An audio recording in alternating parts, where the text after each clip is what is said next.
شب برات کے بارے میں خوب سمجھ لیں، بہت سارے کام کیے جاتے ہیں۔ اس رات کے بارے میں یہ کہا جاتا ہے عبادت کی فضیلت ہے، ایک بات یہ ہو گئی۔ دوسری بات یہ بتائی جاتی ہے کہ اس رات قبرستان جانا چاہیے۔ تیسری بات یہ بتائی جاتی ہے اس رات تقدیر کے فیصلے ہوتے ہیں۔ چوتھی بات یہ بتائی جاتی ہے اس رات قرآن نازل ہوا ہے۔ پانچویں بات یہ بتائی جاتی ہے کہ اس رات میں پٹاخے وٹاخے، یا چھٹی یہ کہ نہانا دھونا چاہیے۔ ساتویں یہ کہ کوئی میٹھا میٹھا کھانا چاہیے، کھلانا چاہیے، برکت ہوتی ہے اس میں۔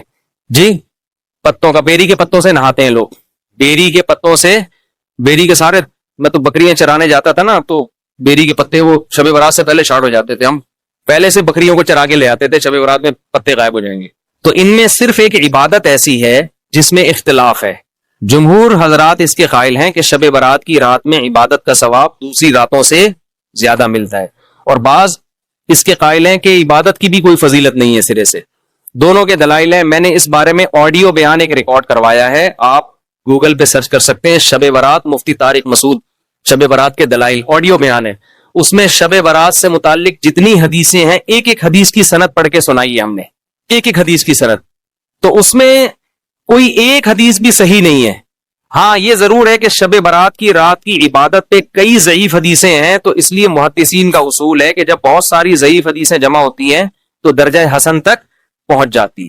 اس لیے جمہور اس کے قائل ہیں کہ اس رات عبادت کرنی چاہیے، دوسری راتوں سے اس رات عبادت کا ثواب زیادہ ہے۔ تو کرنے کا کام صرف اور صرف اور صرف عبادت ہے بس۔ قبرستان کے بارے میں حدیث صحیح نہیں ہے۔ اگر فرض کر لو ہے صحیح، تو پوری زندگی نبی ایک بار قبرستان گئے ہیں اور آپ ہر سال جاتے ہو، پھر نبی اکیلے گئے ہیں چپکے سے رات کے اندھیرے میں، آپ جتھے بنا کے جاتے ہو، اور اندھیرے نہیں، وہاں لائٹنگ ہوتی ہے، تو یہ سنت تھوڑی ہے، تو خلاف سنت ہو گیا نا۔ پھر صحابہ میں سے کسی سے بھی ثابت نہیں ہے کہ زندگی میں اس رات میں ایک بار بھی قبرستان گئے ہوں، ایک بار بھی قبرستان گئے ہوں۔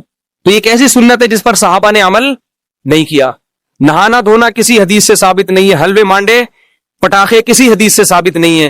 قرآن میں صاف طور پر ہے انا انزلناہ فی لیلۃ القدر، ہم نے قرآن نازل کیا ہے کس میں؟ لیلۃ القدر میں، رمضان کی آخری عشرے میں۔ فیہا یفرق کل امر حکیم، سارے تقدیر کے سال بھر کے فیصلے اس شب قدر میں ہوتے ہیں۔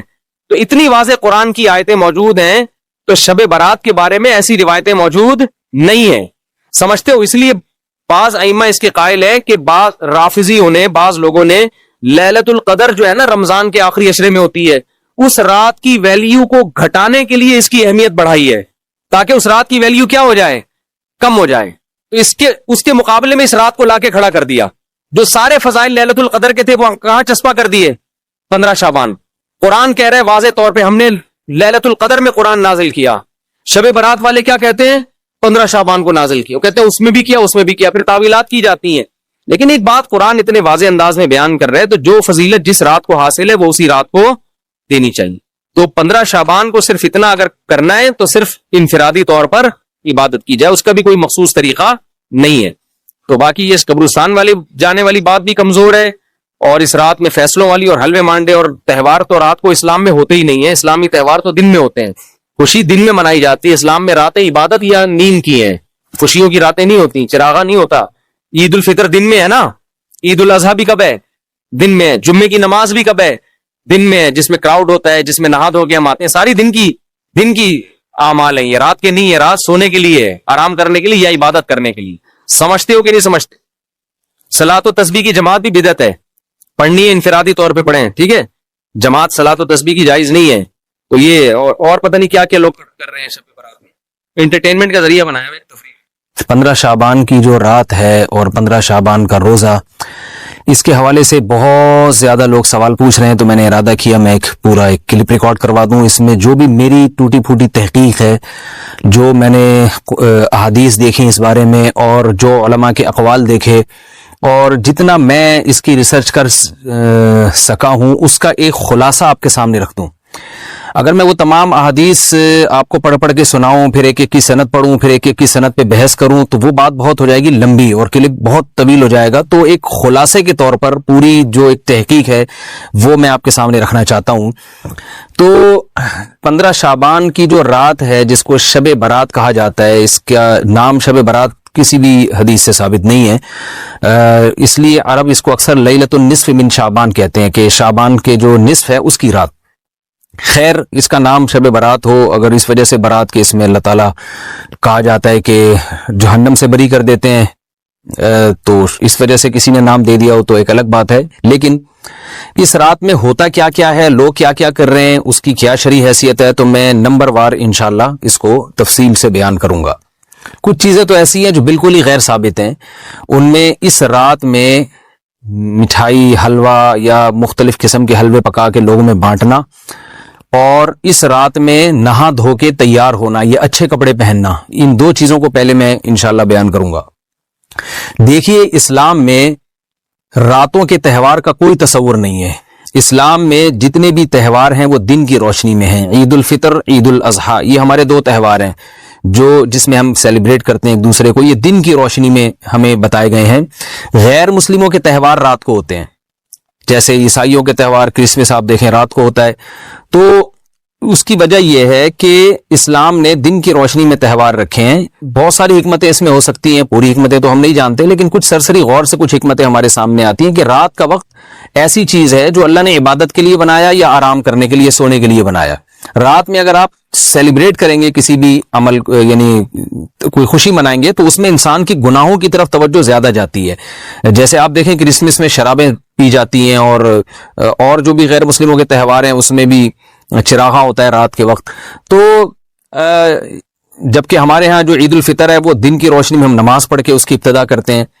تو آپ کہہ سکتے ہیں کہ شب برات کو کوئی تہوار تو نہیں مانتا. تو دیکھیں تہوار زبان سے ماننا ضروری نہیں ہے. آپ اپنے عمل سے جب کوئی ایسا کام کرتے ہیں جو تہواروں میں کیا جاتا ہے، تو اس کا مطلب یہ ہوا کہ آپ اس کو تہوار مان رہے ہیں، یعنی آپ اس کو ایک خوشی کا دن مان رہے ہیں. تو نہانا دھونا یا کھانے پکا کے لوگوں میں تقسیم کرنا یا خود کھانا، اور خاص طور پہ حلوہ یعنی میٹھا، یہ چیزیں تہواروں کے موقع پر ہوتی ہیں. جیسے ہم عید الفطر والے دن صبح سوئیاں بناتے ہیں، میٹھا بناتے ہیں، کھاتے ہیں، لوگوں کو کھلاتے ہیں، نہاتے ہیں، اچھے کپڑے پہنتے ہیں. جمعے والے دن بھی، جمعے میں بھی عید کا عنصر ہے، حدیث میں اس کو بھی عید قرار دیا، اس دن بھی ہم نہا دھو کے کپڑے پہنتے ہیں. تو جو لوگ 15 شعبان کی رات کو نہاتے دھوتے ہیں، اسپیشلی اس رات کو کہ بھئی آج کوئی تہوار ہے یا آج کوئی خوشی کا دن ہے، اور مٹھائیاں کھاتے ہیں یا حلوے پکاتے ہیں، تو وہ زبان سے اس کو تہوار نہ بھی کہیں، اپنے عمل سے یہ بتاتے ہیں کہ یہ تہوار ہے، جبکہ یہ تہوار نہیں ہے. اسلام میں کوئی اس کی ایک ضعیف روایت بھی نہیں ہے کہ آپ صلی اللہ علیہ وسلم نے، میرے علم میں نہیں ہے کم از کم، ہو سکتا ہے کوئی موضوع من گھڑت روایت موجود ہو جس میں کوئی کہیں بھی نہیں ہے کہ آپ صلی اللہ علیہ وسلم نے اس رات کو ہمیں نہانے کا حکم دیا ہو، یا اچھے کپڑے پہننے کا حکم دیا ہو، یا کھانے پینے کا یا حلوے کھلانے کا، ہمیں حلوے مانڈے کا ہمیں حکم دیا ہو. تو اللہ کا واسطہ یہ بدعت ہے، اس کو ختم کریں اپنے معاشرے سے. اور اسلام میں تہوار کا ٹائم دن میں ہوتا ہے. عید الفطر، عید الاضحیٰ ہے جس میں ہم دن میں قربانی کرتے ہیں اور کھاتے ہیں، پیتے ہیں، نہاتے ہیں، دھوتے ہیں. راتوں کے یہ کام نہیں ہے، رات کو آپ سوئیں یا عبادت کریں. تو ایک چیز تو یہ تھی جو میں بتانا چاہ رہا تھا. دوسری چیز، اس رات کو قبرستان جانا.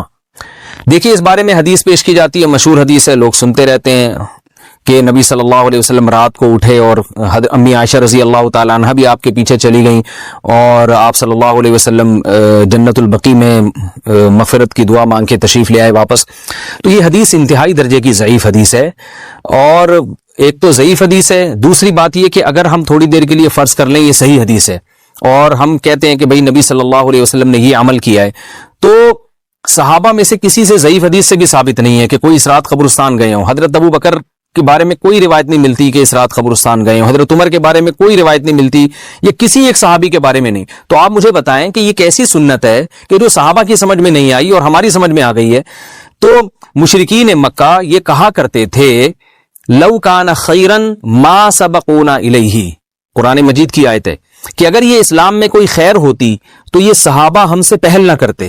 یہ صحابہ نے ہم سے پہل کیا ہے، اس کا مطلب ہے یہ اسلام خیر کا کام نہیں ہے. تو مشرکین کو صحابہ سے چونکہ نفرت تھی، اس لیے کہتے تھے کہ یہ چونکہ اسلام کو فالو کر رہے ہیں تو یہ اس کی علامت ہے کہ اسلام خیر نہیں ہے، کیونکہ خیر میں تو ہم صحابہ سے آگے ہوتے ہیں، اپنے بارے میں ان کا یہ اس خوش فہمی میں مبتلا تھے وہ. لیکن ہماری رائے کیا ہے، ہم یہ کہتے ہیں کہ لو کان خیرا لسبقونا الیہ. وہ کہتے تھے لا سبقونا، ہم کہتے ہیں لسبقونا. کہ اگر کوئی بھی خیر کا کام ہے تو صحابہ ہم سے ضرور اس میں پہل کریں گے. یہ ہو نہیں سکتا کہ خیر کا کام ہم کریں اور صحابہ نے نہ کیا ہو. تو اسی طرح میں یہ عرض کرتا ہوں کہ دیکھیں اگر قبرستان جانا اس رات میں سنت عمل ہوتا تو صحابہ یقیناً جایا کرتے. کوئی ایک صحابی تو گیا ہو. یہ کیسی بات ہے جو صحابہ کی سمجھ میں نہیں آئی اور ہماری سمجھ میں آ رہی اور ہم قبرستان جا رہے ہیں اس رات کو. چلیں اگلا اسٹیپ تھوڑی دیر کے لیے فرض کر لیتے ہیں کہ نبی صلی اللہ علیہ وسلم جو ایک رات قبرستان گئے, فرض کر لیں وہ حدیث بھی صحیح ہے, یہ بھی فرض کر لیں کہ صحابہ اگرچہ نہیں گئے مگر ہم صحابہ سے بھی زیادہ آگے نکلنے کی کوشش کرتے ہیں اور صحابہ کو سمجھ میں نہیں آیا, ہمیں سمجھ میں آ گیا. تو چلیں فرض کر لیں تھوڑی دیر کے لیے کہ اس رات کو جانا ہم سنت مان لیتے ہیں, آپ کے دلائل ہم مان لیتے ہیں اور صحابہ کی سمجھ میں نہیں آئے لیکن ہماری سمجھ میں زیادہ آ رہا ہے, ہم فرض کر لیتے ہیں, مان لیتے ہیں کہ اس رات قبرستان جانا سنت ہے. تو آپ مجھے بتائیں نبی نے جو عمل جس طرح سے کیا ہو اس طرح سے سنت ہوگا یا آپ اپنی طرف سے, جس کو ہم پشتوں میں کہتے ہیں اخپل طریقے سے کرنا سنت ہے. نبی نے فجر کی 2 رکعتیں پڑھی ہیں اور ہر رکعت میں 2 سجدے کیے ہیں. آپ اگر فجر کی 3 رکعتیں پڑھیں گے تو کیا نماز ہو جائے گی آپ کی؟ اب آپ دلیل میں یہ کہیں کہ نبی نے فجر کی نماز پڑھی ہے تو مجھ پر بھی لازم ہے. تو بھائی نبی نے پڑھی ہے تو جیسے نبی کے پڑھنے سے آپ پر پڑھنا لازم ہو گیا تو جس طرح سے پڑھی ہے اسی طرح پڑھنا لازم ہوگا, اخپل طریقے سے پڑھنا لازم نہیں ہوگا. تو اسی طرح یاد رکھیں, فرض کر لیں کہ نبی قبرستان گئے ہیں اور یہ قبرستان جانا سنت ہے, تو نبی کس طرح گئے ہیں اور کتنی دفعہ گئے ہیں؟ نبی رات کو چپکے سے اٹھ کے گئے ہیں, کوئی کسی کو آپ نے جمع نہیں کیا, کسی کو بتایا تک نہیں, جو اس حدیث سے پتہ چل رہا ہے ہمیں, اگرچہ یہ ضعیف حدیث ہے لیکن فرض کر لیں یہ صحیح ہے. تو کہیں پتہ بھی نہیں چل رہا, چپکے سے قبرستان گئے اور چپکے سے واپس آئے اور پوری زندگی میں ایک دفعہ گئے, جبکہ ہمارے ہاں ہر سال قبرستان میں لوگ جا رہے ہیں. جب بھی شب برات آتی ہے لوگ قبرستان جاتے ہیں ہر سال. نبی ایک دفعہ گئے اور آپ ہر سال جا رہے ہیں. نمبر 2, جاتے جتھوں کی شکل میں, نبی تو چپکے سے گئے ہیں. تو آپ رات کو 2-2:30 بجے ذرا چپکے سے اٹھیں اور تنہائی میں جب قبرستان میں وحشت ہو اور اندھیرا ہو اور وہاں قبرستان جائیں, اتنا دم ہے آپ میں, تو ہم کہیں گے بھئی آپ نے نبی کی سنت کو زندہ کیا ہے. لیکن آپ تو جتھوں کی شکل میں جا رہے ہیں, نہا دھو کے جا رہے ہیں, خوشبو لگا کے جا رہے ہیں, تیار ہو کے جا رہے ہیں, اور جو کچھ وہاں خرافات ہو رہی ہیں قبرستان میں وہ تو ساری دنیا کو معلوم ہے. میلے ٹھیلے لگے ہوئے وہاں پہ, گولے گنڈے بک رہے ہیں, برگر بک رہے ہیں, گول گپے بک رہے ہیں وہاں پہ, اور پھول الگ بک رہے ہیں, ہار پھول قبروں پہ چڑھانے کے لیے. کیا بدماشی ہے یہ, کیا منہ دکھائیں گے رسول اللہ صلی اللہ علیہ وسلم کو قیامت کے دن؟ آپ کے سامنے کیا وہ حدیث نہیں ہے کہ نبی صلی اللہ علیہ وسلم نے فرمایا کہ روایت میں آتا ہے کہ کچھ لوگ قرب میدان حشر میں آئیں گے تو ان کے چہرے ایسے ہوں گے جیسے میری امت کے چہرے ہوتے ہیں, میری امت کی شکل ہوتی ہے. حدیث کا مفہوم میں بیان کر رہا ہوں. تو جب وہ حوض کوثر کا پانی پینے کے لیے میرے پاس آئیں گے تو فرشتے ان کو بھگائیں گے, سحقن سحقن. تو آپ صلی اللہ علیہ وسلم پوچھیں گے یہ تو میری امت ہے, آپ تو فرشتے کیا کہیں گے کہ یہ آپ کی وہ امت ہے جنہوں نے آپ کے دنیا سے جانے کے بعد دین میں ایسی چیزیں ایجاد کر لی تھی جن کا آپ نے حکم نہیں دیا. تو آپ کیا فرمائیں گے؟ سحقن سحقن, دور کرو ان سے. تو ایسا نہ ہو کہ ہم قیامت کے دن رسول اللہ صلی اللہ علیہ وسلم کی شفاعت سے محروم ہو جائیں. تو اللہ کا واسطہ قبرستان مت جائیں اس رات, گھر میں بیٹھیں آرام سے, یہیں بیٹھ کے میت کے لیے مغفرت کی دعا کریں. اور اگر آپ سمجھتے نہیں یہ حدیث بالکل صحیح ہے اور جانا لازمی ہے تو پھر تنہائی میں جائیں, ایسے قبرستان کا انتخاب کریں جہاں آپ کے علاوہ کوئی بھی نہ ہو, اور پھر چپکے سے جائیں اور پتلی گلی سے واپس آ جائیں آپ. اگرچہ ہم تو اس کو بھی نہیں مانتے لیکن اگر کرنا ہے تو پھر اس طریقے سے عمل کریں اگر آپ حدیث کو فالو کرنا چاہتے ہیں آپ اپنے خیال کے مطابق. تو یہ 2 باتیں ہو گئی. ایک تیسری چیز کیا ہے, کیا قرآن اس رات میں نازل ہوا ہے اور تقدیر کے فیصلے اس رات میں ہوتے ہیں؟ دیکھیے قرآن میں 2 جگہ اللہ نے اس مضمون کو بہت وضاحت سے بیان کیا. ایک سورہ دخان میں انا انزلناہ فی لیلۃ مبارکہ کہ ہم نے اس کو مبارک رات میں نازل کیا, اور اللہ نے فرمایا فیہا یفرق کل امر حکیم, اس میں حکمت والے فیصلے ہوتے ہیں اس رات میں.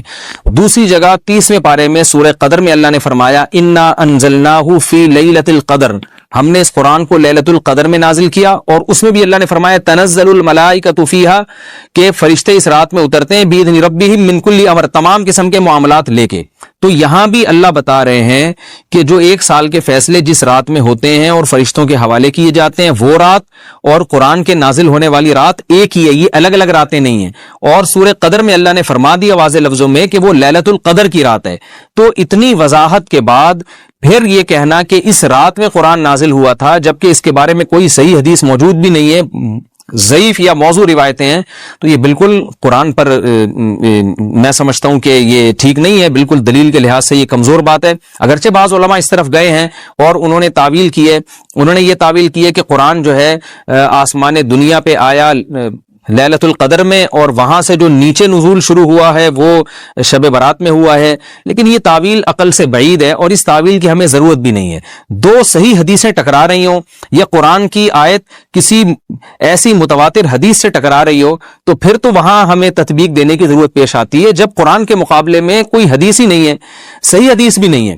حالانکہ قرآن کے مقابلے میں تو فقہا کہتے ہیں کہ اگر صحیح حدیث بھی ہو، متواتر نہ ہو، صحیح حدیث بھی ہو تو وہ بھی ظنی ہوتی ہے، تو اس حدیث کو رد کیا جائے گا، قرآن میں تعویل نہیں کی جائے گی۔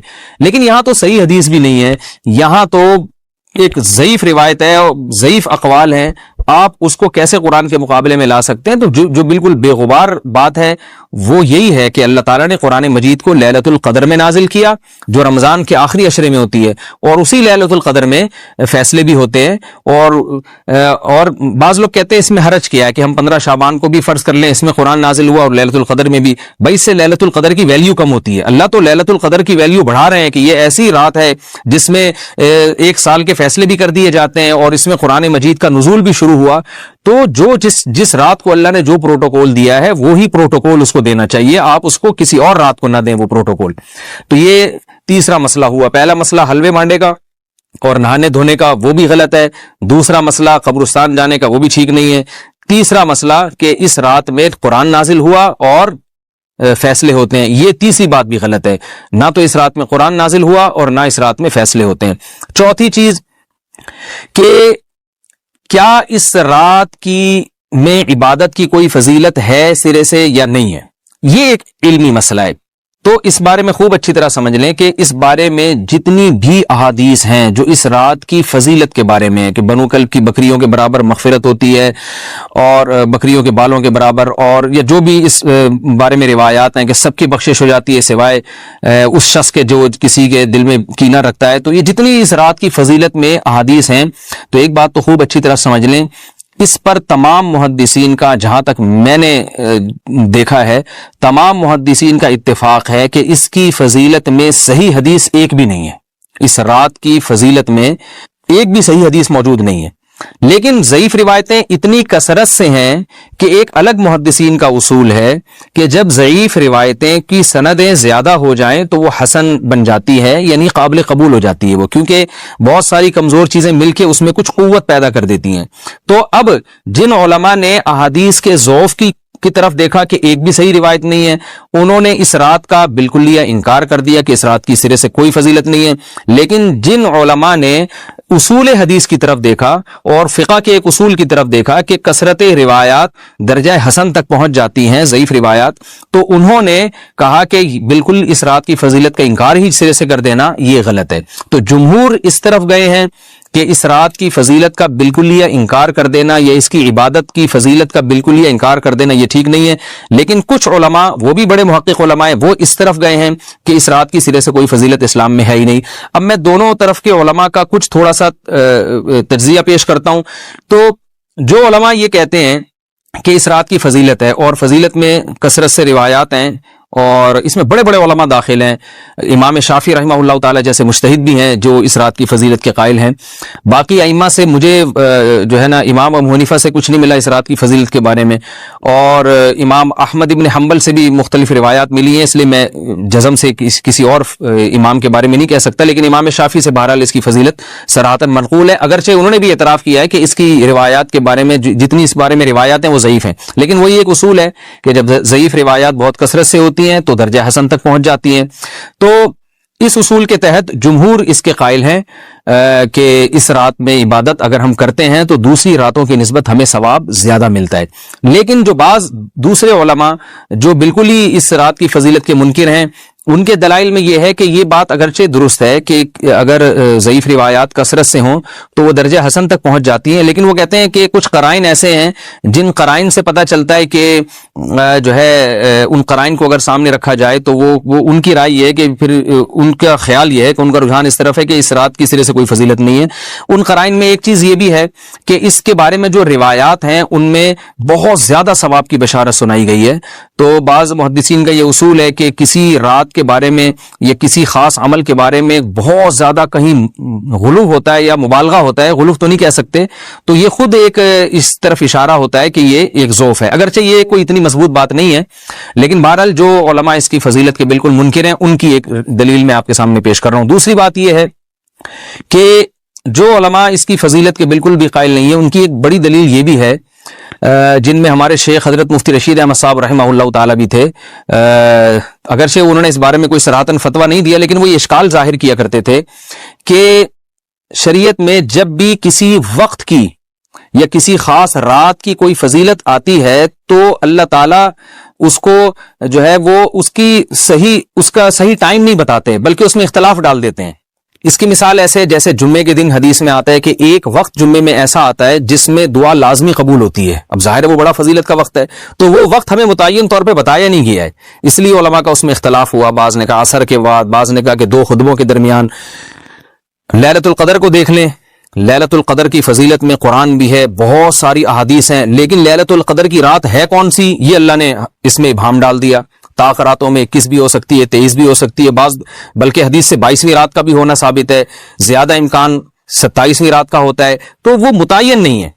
تو جو علماء کہتے ہیں اس کی سرے سے کوئی فضیلت ہی نہیں ہے، ان کا رجحان وہ ان کی ایک یوں سمجھیں کہ دلیل تو نہیں لیکن ایک استئناس کہتے ہیں اس کو، کہ اس سے ان کے اس نظریے کو تقویت ملتی ہے کہ اگر یہ اس کی اتنی زیادہ فضیلت ہے تو اس کی تعیین میں اختلاف بالکل بھی نہیں ہے، تو یہ وہ کہتے ہیں کہ یہ مزاج شریعت کے خلاف ہے۔ اور تعیین میں اختلاف ہوتا کیوں ہے؟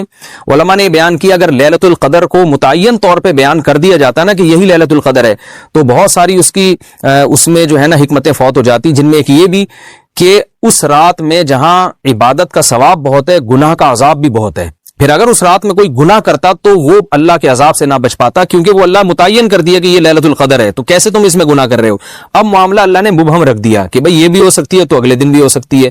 اور ایک فائدہ یہ بھی اس میں رکھا متعین نہ کرنے میں کہ لیلۃ القدر انہی کو ملے جو تلاش کریں، جو پورا عشرہ جاگیں گے ان کو لیلۃ القدر ملے گی۔ اگر اللہ اسپیسیفک دن بتا دیتا کہ 21ویں ہے، 23ویں ہے یا 25ویں ہے یا 22ویں ہے، تو بہت سارے لوگوں کو لیلۃ القدر مل جاتی۔ تو اللہ نے جو مبہم رکھا ہے نا، تو ایک رات کی فضیلت اللہ نے بڑھا دی مگر اس کی تعیین میں ابہام پیدا کر دیا تاکہ جو پورا عشرہ جاگے گا اسی کو لیلۃ القدر ملے گی، اس کے علاوہ ہر آدمی کو نہ ملے۔ وہ ایک اللہ کی ایک حکمت ہو سکتی ہے اس میں۔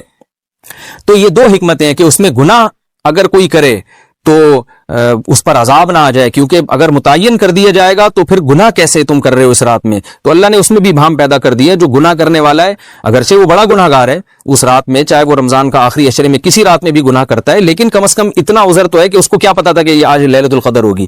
تو جو 15 شعبان کی رات ہے اس کی بہت زیادہ فضیلت ہے، تو پھر یہ رات کو متعین کیوں کر دیا گیا؟ یہ ان علماء کی دلیل میں بیان کر رہا ہوں جو اس کی فضیلت کے بالکل بھی قائل نہیں ہے، لیکن بہرحال حقیقت یہ ہے کہ جمہور علماء اس کی فضیلت کے قائل ہیں، کیونکہ یہ جو میں نے دلائل دیے کہ وہ علماء جو اس کی فضیلت کے سرے سے منکر ہیں، ان کے یہ دلائل کو ہم دلیل نہیں کہیں گے بلکہ استئناس کہیں گے، کہ استئناس کہتے ہیں کہ ایک چیز استدلال نہیں ہے بلکہ ان اپنے نظریے کی تقویت کے طور پر ایک چیز کو پیش کر دینا جس سے یہ لگتا ہو کہ واقعی یہ صحیح کہہ رہے ہیں، اس کو استئناس کہتے ہیں۔ میں جو آسان لفظوں میں سمجھانے کی کوشش کر رہا ہوں، اور ایک استدلال کہتے ہیں کہ ایک ریسرچ کو، ایک پوری تحقیق کو۔ تو جمہور کا مذہب ایک اصول پر مبنی ہے کہ بھئی اتنی ساری روایات ہیں اور ضعیف ہیں، ان میں ٹھیک ہے کچھ موضوع بھی ہیں لیکن بہت ساری ایسی ہیں جو موضوع بھی نہیں ہیں، تو ضعیف روایات ہیں جب اتنی کثرت سے ہیں اور اس میں ہے بھی عبادت کا تذکرہ، تو عبادت کرنے میں کوئی حرج بھی نہیں ہے، تو لہذا انہوں نے اس